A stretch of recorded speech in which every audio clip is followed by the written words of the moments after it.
I thought Hamid was once for all out of my life, now that the police knew about his acts. For 3 months, everything went well until one day we received a letter from Un la Cinemeradadai. It was written in Spanish and said things like, Un dia seres mia y por simper to puppy yo seria, and how he couldn't live without me, that he saw me growing up and becoming a woman. Crazy things like this. We would receive 1 or 2 letters per week, so my family decided to move. To change neighborhood, we looked for many apartments, but they were very expensive, and we didn't have enough money to move there. This went on until February 2018. I was 16 and one day a young man came to our house. He was a bit older than me, well-dressed and very handsome, black hair, a beard, and he had the most charming smile I've ever seen. He asked me if my parents were home. I replied that there weren't, that they would be back in an hour, so he said that he would come back at about p.m. As he said he will,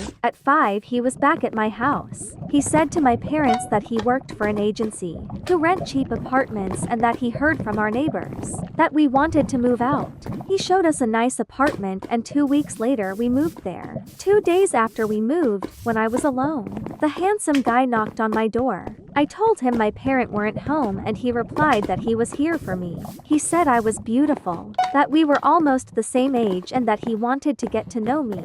After hesitating, I gave him my number. We talked 2 months and ended up dating.